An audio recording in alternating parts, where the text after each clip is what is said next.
नमस्कार मित्रों।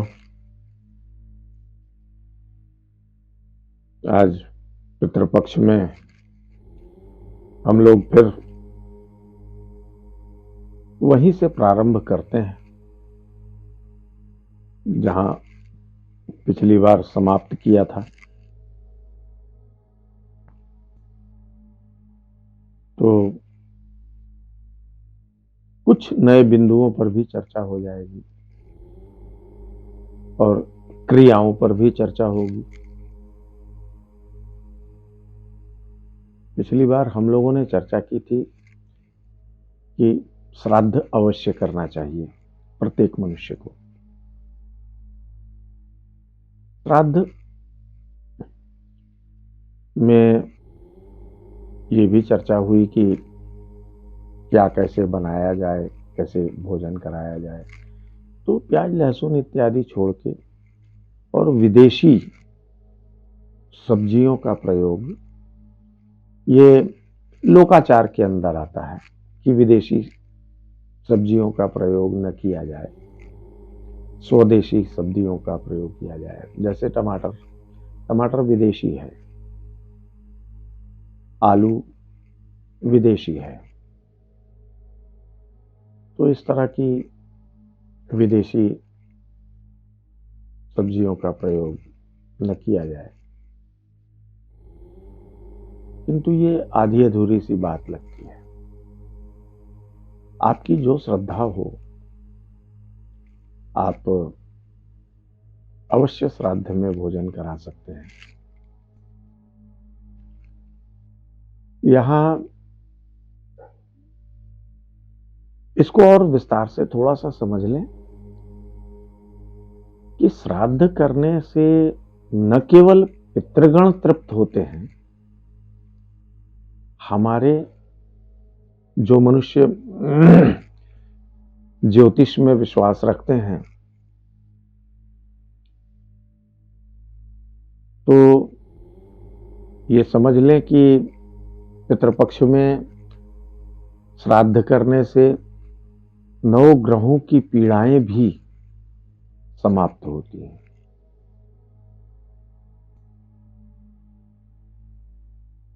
कैसे?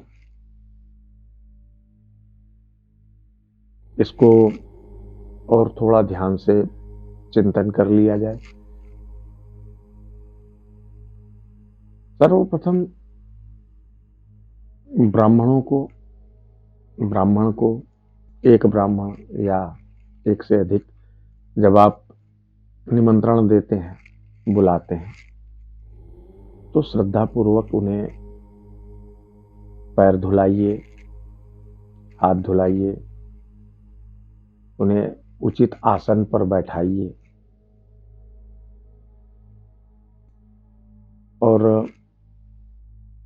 भोजन कराने से पूर्व जिस पितृगण के निमित्त आप भोजन कराना चाहते हैं, उस पितृगण का नाम लेकर यदि आपको संकल्प करना आता है तो सर्वश्रेष्ठ है। अगर संकल्प करना नहीं आता तो कोई बात नहीं, मन ही मन परिकल्पना कर लीजिए, उनका उस पितृगणों का नाम ले लीजिए, हाथ में जल लेकर, और जल को चारों ओर भोजन के घुमा करके पृथ्वी पर डाल दीजिए। तत्पश्चात भोजन कराने के पूर्व 4 जगहों पर थोड़ा थोड़ा भोजन, जितनी भी रसोई बनी हो, जितने प्रकार की रसोई बनी हो, थोड़ा थोड़ा भोजन 4 जगह पर अलग अलग पत्तों पर या किसी अन्य बर्तन में थोड़ा थोड़ा भोजन अलग से निकालिए। सब कुछ मिला करके जो कुछ भी आपने श्राद्ध में भोजन कराना है, उन सभी को थोड़ा थोड़ा अलग 4 स्थानों पर निकालिए और पुनः हाथ में जल लेकर मानसिक संकल्प कीजिए और नारायण के नाम पर एक भोजन के ऊपर जल घुमाकर गिरा दें। नारायण कहा गया है ना, नारायण सुरश्रेष्ठ लक्ष्मीकांत जनार्दन। तो नारायण के निमित्त सर्वप्रथम एक ग्रास निकाला जाए।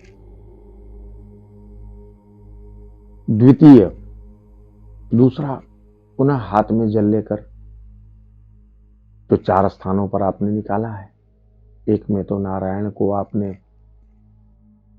भोजन का संकल्प करके परिदान कर दिया। दूसरे भोजन के लिए आप गौ माता का ध्यान करते हुए और मानसिक संकल्प के द्वारा जल घुमाकर गिराएं। गौ माता के शरीर में 33 करोड़ देवताओं का वास होता है, हमारे शास्त्रों ने ऐसा कहा है। तो गौ माता के लिए एक ग्रास, तो इस गौ माता के ग्रास में पूरे नवग्रह आ जाते हैं। नारायण की पीड़ा, नारायण की पीड़ा, क्षमा करिएगा, पीड़ा नहीं, नारायण की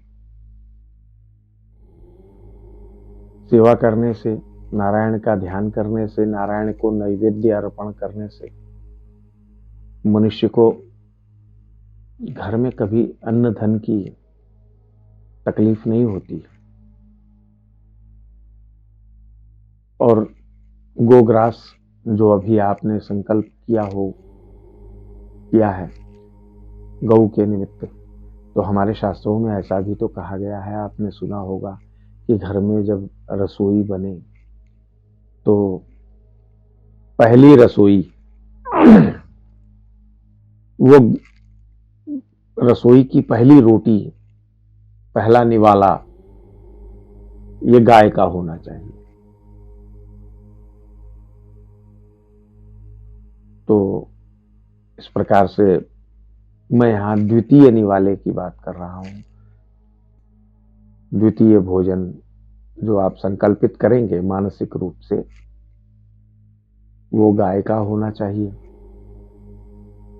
तृतीय जो आपने 4 जगह भोजन निकाला है, तृतीय भोजन पुनः मानसिक संकल्प द्वारा कौवे के लिए, कौवे के लिए। और कौवा हमारे पितरों का, दूरस्थ पितरों का प्रतिनिधित्व करता है इस लोक में। आपने ये भी सुना होगा जिसके घर पे प्रातःकाल सुबह सुबह कौवा बोलता है, तो ये लक्षण गांवों देहातों में आज भी मान लिया जाता है गांवों में कि घर पर निश्चित रूप से कोई मेहमान आने वाला है। तो आप मेहमानों की आवभगत के लिए तैयार हो जाते हैं। तो ये कौवा दूरदर्शी होता है और ज्योतिष के दृष्टिकोण से गाय में भी 9 ग्रहों का वास है और कौवा तो स्वयं शनि देव का वाहन है। तो जिन मनुष्यों की शनि की महादशा चल रही हो, अनिष्टकारक हो, जिन मनुष्यों की 7.5 चल रही हो, जिन मनुष्यों की ढैया चल रही हो,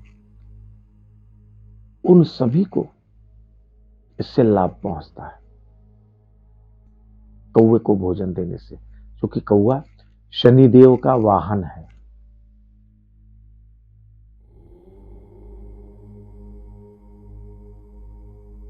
फिर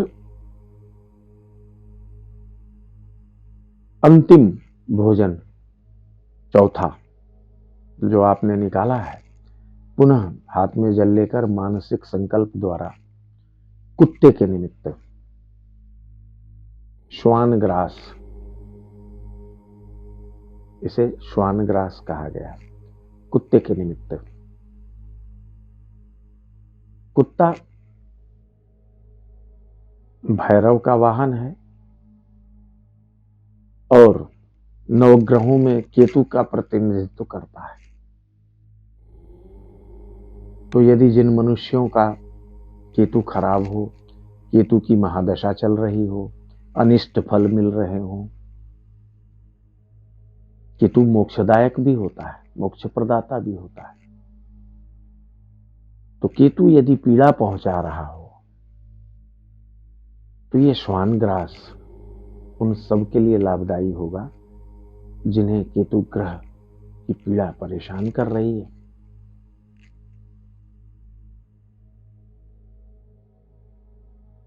तो गाय को भोजन कराने से नवग्रह की पीड़ाओं का शमन होता है।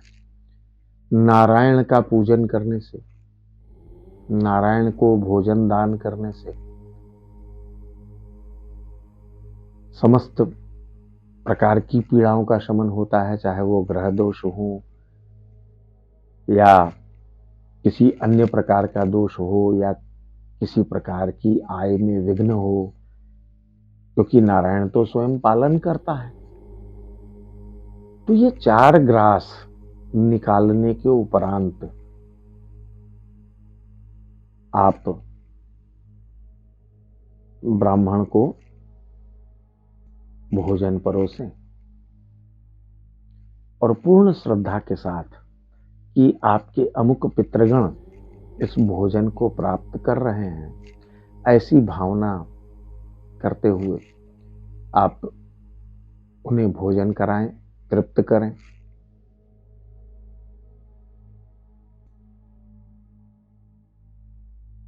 खीर का उपयोग जरूर करें।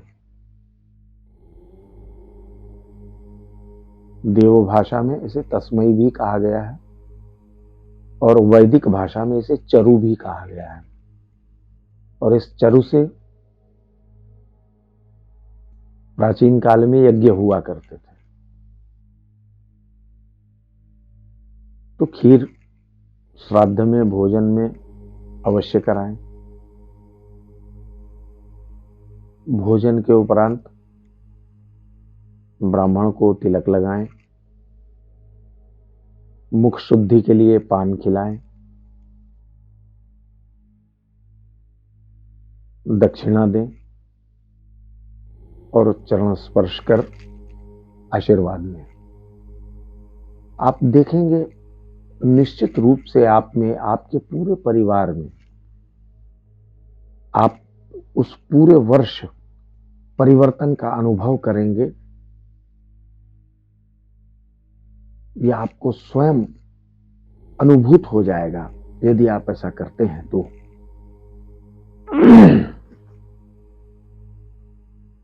मित्रों,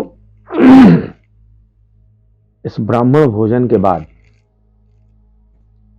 तर्पण अवश्य करें।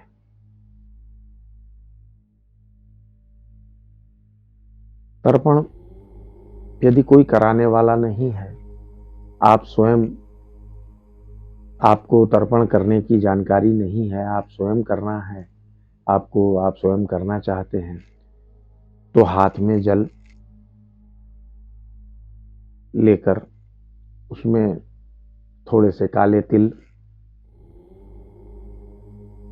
थोड़े से जौ और थोड़े से चावल लेकर जिन जिन पितृगणों के नाम आपको याद हैं उन सब का नाम लेकर आप दक्षिण दिशा की ओर मुख करके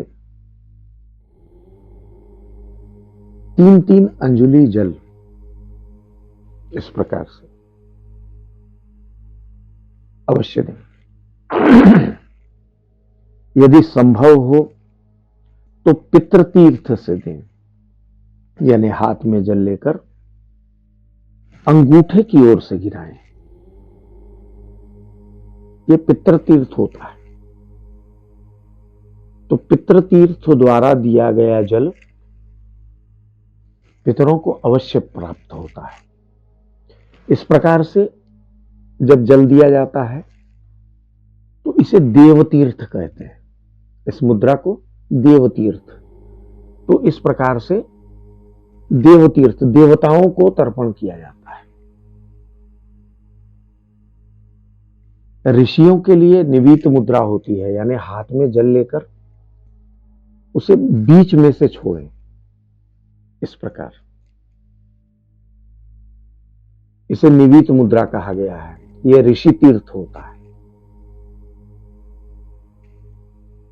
तो ऋषियों के लिए उत्तर दिशा, देवताओं के लिए पूर्व दिशा और पितृगणों के लिए दक्षिण दिशा की ओर मुख कर 3-3 अंजलि जल अवश्य दे लें। और यदि योग्य ब्राह्मण आपको प्राप्त हो जाता है, योग्य कर्मकांडी ब्राह्मण, तो उन्हें बुलाकर और इत्मीनान से बैठकर उनके मार्गदर्शन में तर्पण कर लें। बहुत अधिक समय नहीं लगता, ज्यादा से ज्यादा बहुत अधिक करेंगे तो 20 मिनट से 25 मिनट। इसके अंदर आप देवताओं का तर्पण भी कर लेंगे, ऋषियों का तर्पण भी कर लेंगे और अपने पितृगणों का भी तर्पण कर लेंगे। तो मित्रों, इस सामान्य से दिखने वाली लेकिन बड़ी गूढ़ रहस्यमयी प्रक्रिया को यदि आप 15 दिनों तक संपादित कर सकें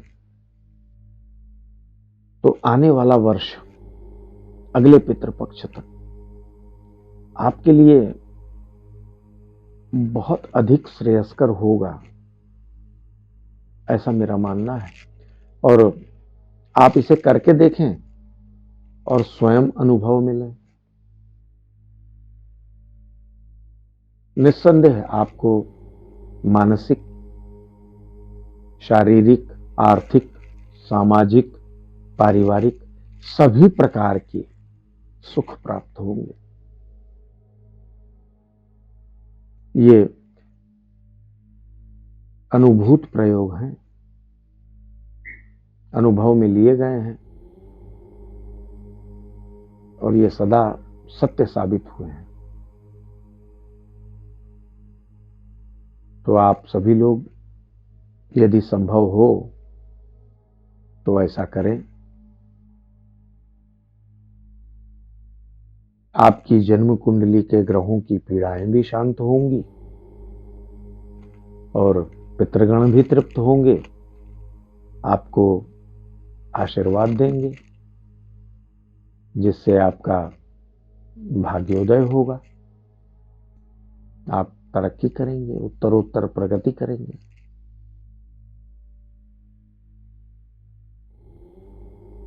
तो मैं समझता हूं कि आज हम लोग इन बातों को यही विराम दे लें।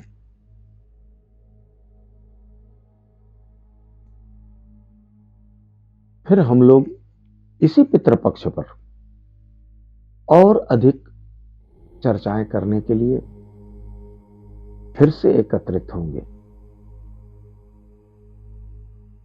धन्यवाद, प्रणाम।